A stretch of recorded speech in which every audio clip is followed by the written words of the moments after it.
Mga kagabay, magandang gabi, magandang hapon, magandang maga, magandang tanghali.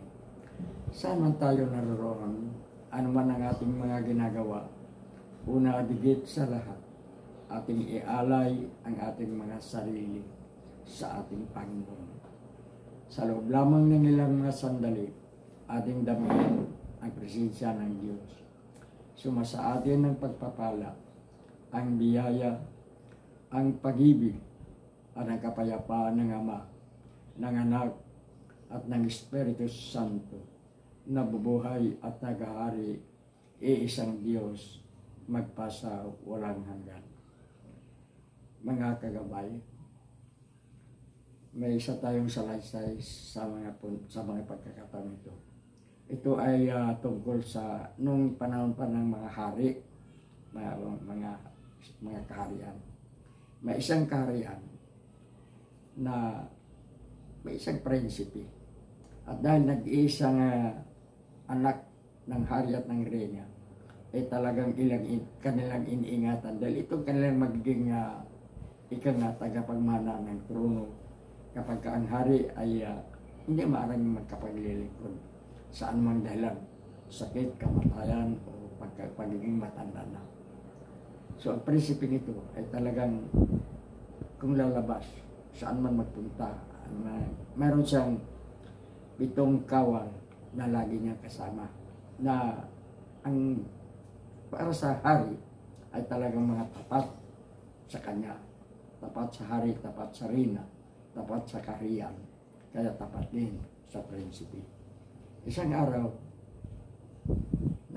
nangaso sa kagubatan itong prinsipe kasama ang kanyang 7 piling kawal. Sinampalad sila sapagkat ang masandaling yan, may mga tulisan na mahigit 10 ang dami, ang nag-aabang ng magiging biktima. At dito nga, nagkaroon ng palitan ng armas. Dahil sa outnumbered, dahil sa marami ang mga tulisan, nahirapan at alam ng mga sundaan ng mga kawal na matatalo sila. Kaya ang ginawa ng isang kawal kada sugatan na, pinilit na maitakas ang prinsipe. Hinarap ang pang-anim na dumartang, samantalang yung 6 ay buong giting, buong tapang na sumasagupa sa gitna ng nakakaraming mga tulisan. Nakatakas ang prinsipe, nailigtas ang buhay ng prinsipe. Ngunit ang 7 kawal ay bumulagta lahat. Subalit ang prinsipe ay nakabalik sa palasyo. Kaya nang magbalik sa palasyo ang prinsipe, agad na nagpadala ng kawal sa pinangyarihan ng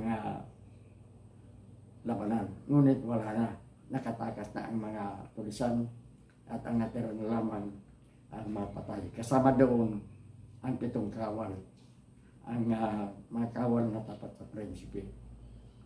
So nagduksa ang buong kaharian, bagamat natuwa sila na naligtas ang prinsipe.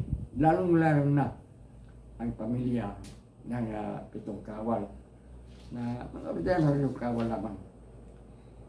Makalipas ang mga ilang araw, pinatawag ng hari ang 7 biyuda, mga anak nito, ang pamilya ng 7 kawal na nasawi, ngunit ipinagtanggol ang buhay ng prinsipe. At nagluksaman, nagkaroon ng pagbubunyeg sapagkat napakaganda ng pahayag ng hari. Sinabi ng hari at ng reyna na dahil sa katapatan ng paglilingkod ng mga kawal, mayroon siyang tagapagmana. Kaya yung 7 biyuda ay pinatira lahat yan sa palasyo. Binigyan ng malalaking kwarto ang bawat pamilya, sinasagot ang lahat ng gastos. Sa madaling salita, bumuti ang buhay, gumanda ang buhay ng pamilya ng mga nasawi. Nagduksa sila sa kamatayan ng kanilang mga mahal sa buhay. Ngunit masaya sila sapagkat nagiging maganda sa kanilang kinabukasan, lalo na sa kanilang mga anak na palaki pa lamang. Mga kagabay, ang pangyayaring ito ay nagpapakita lamang kung gaano kaganda ang gantimpala sa mga tapat na maglilingkod. Kaya kung maglilingkod tayo, gaano man kataas ng ating posisyon, gaano man kababa ng ating mga posisyon, maglingkod tayo ng buong katapatan. Namamahalin natin ang ating pagiging lingkod, tagapaglingkod. Unahin natin ang kabutihan ng ating pinaglilingkuran, higit sa ating mga sariling kabutihan.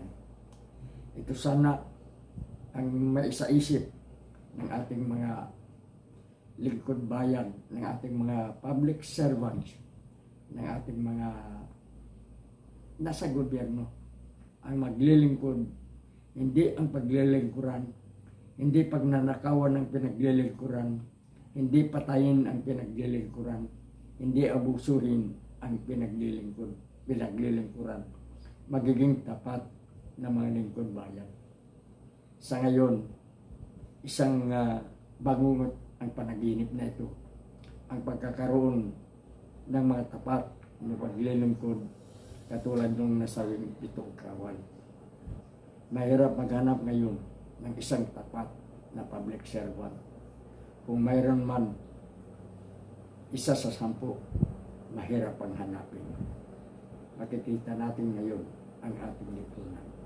Sana panawagan natin ito sa ating mga lingkod bayan, sa ating mga government officials, na sana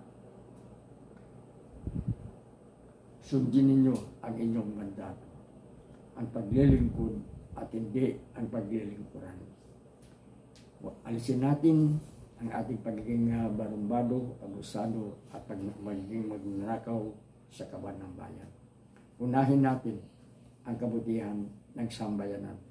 Unahin natin ang kabutihan ng ating mga pinaglilingkuran.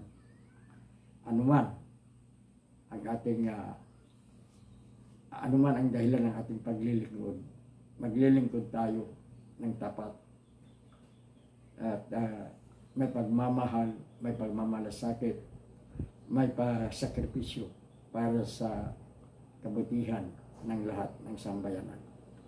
Ito sana ang magiging pagbabago sa pamahalaan ng Pilipinas ngayon. Sa lipunang Pilipino na ngayon ay higit na marami ang naghihirap kaysa nabiyayaan.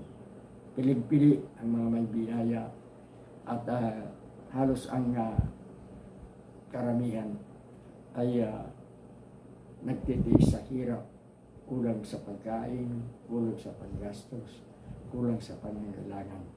Marami ang namamatay sa gutom, marami ang hindi nakapag-aaral. Gaano man kayaman ang isang lipunan ng isang bansa kung ang mga naglilingkod ay katulad sa mga naglilingkod sa mga panahon ito, walang mangyayari. Kahirapan, korupsyon, kung ano ang mangyayari.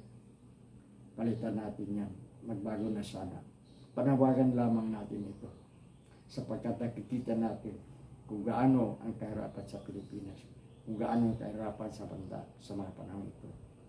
Tularan natin ang pitong kawal na nagbigay ng kanilang mga buhay para sa prinsipe, para sa kaharian, para sa lahat.